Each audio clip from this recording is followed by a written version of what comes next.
और बाद में कहते हैं कि चहु वेद पुराण जो व्यंजन है। अगर वेद पुराण व्यंजन है तो राम कथा, तुलसी कविता तुलसी दल सी। अगर व्यंजन कितने भी रख दो और ठाकुर जी के भोग में तुलसी दल नहीं लगाया तो ठाकुर जी भोग स्वीकार नहीं करते हैं।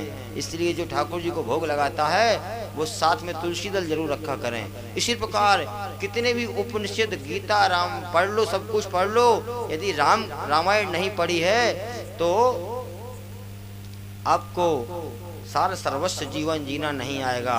बंधुओं, मैं निवेदन कर रहा था भगवान शिव के 16,108 विवाह की चर्चा की। 16,108 जो विवाह हैं वो किसी लड़कियों के साथ नहीं हैं, किसी गोपियों के साथ नहीं हैं, किसी स्त्रियों के साथ नहीं हैं। वो विवाह हमारे शास्त्रों में 16,000 उपासना कांड के मंत्र हैं। उपासना कांड के 16,000 मंत्र हैं, आज गोपी रूप में आ गए हैं। हमारे यहाँ 100 उपनिषद हैं, आज गोपी रूप में आ गए हैं। और अष्ट प्रकृति होती है, वो अष्ट प्रकृति 8 पटरानियों के रूप में आ गई हैं।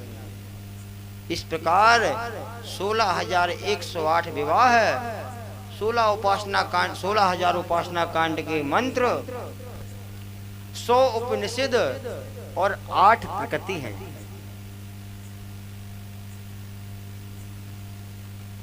पांच प्रकृति हैं और मन बुद्धि चित्त अहंकार, ये 8 प्रकृति के साथ भगवान का विवाह होता है। इसीलिए भगवान श्री कृष्ण के जो विवाह की चर्चा है ये कामना नहीं करुणा की चर्चा है। आज जामवंती जी के साथ युद्ध किया, वो मणि को जीत लिया। जामवंती जी ने मणि भी दे दी और साथ में अपनी कन्या जामवंती भी दे दी।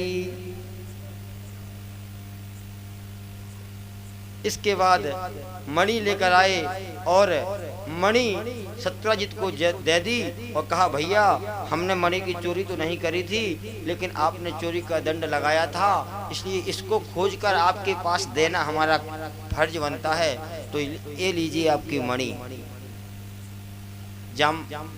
सत्यजित ने भगवान को कहा, अब ये मणि हमें नहीं चाहिए, अब ये मणि आपकी है और इसके साथ हमारी एक सुंदर सुकुमारी बेटी है, वो भी हम आपको दान करते हैं। इस प्रकार भगवान का विवाह सत्यभामा से, रुक्मणी से और जामवंती से हो गया। बोल वृंदावन बिहारी लाल की। इसी तरह भगवान के जितने भी विवाह हुए हैं वो विवाह एक संयोग बने हैं। सुखदेव जी कहते हैं कोई भी विवाह उनका ऐसा नहीं हुआ है कि पंडित जी ने पहले पत्रा देखा हो, फिर मुहूर्त निकाला हो, फिर बारात गई हो, फिर जो है फेरे हुए हो, फिर विवाह हुआ हो। ऐसा कोई भी विवाह नहीं हुआ है, सब विवाह जो है एकाएक हुए हैं। सुखदेव जी कहते हैं, परीक्षित,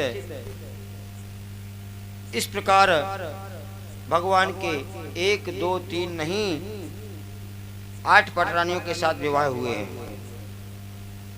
भौमासुर नाम का असुर है, उसने बहुत सी कन्याओं को बंद कर रखा है। उसका संकल्प ये था कि जब 20,000 इकट्ठी हो जाएंगी तब एक साथ सबके साथ विवाह करूंगा।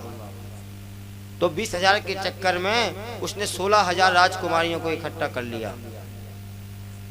भगवान श्री कृष्ण को पता लगा, उनके पास गए और उनको वहां से निकाल कर मुक्त किया और कहा, अब आप अपने घर चली जाओ। वो 16,000 राजकुमारियां बोली, हे प्रभु, अब हमारे पास 2 ही रास्ते हैं, या तो हम कुएं में गिरकर अपने प्राण दे दें या कुसंग की रास्ते पर चली जाएंगी, क्योंकि हमको इसने बंद कर रखा है, इसलिए समाज हमको स्वीकार नहीं करेगा। तो भगवान ने कहा, जिसका कोई नहीं है उसके हम हैं, आप सब चलिए हमारी द्वारका में। सभी के अलग अलग महल बना करके भगवान ने सभी को अपनी प्रिय पटरानी बना लिया। बोल वृंदावन बिहारी लाल की। भगवान श्री कृष्ण कहते हैं कि हम केवल भक्तों के ही लिए ही आए हैं। जैसे भी हो, हमें इसके लिए कुछ भी करना पड़े हम तैयार हैं। इसलिए सभी कथाओं का, सभी ग्रंथों का यही सार है कि हमारा मन परमात्मा में लगना शुरू हो जाए।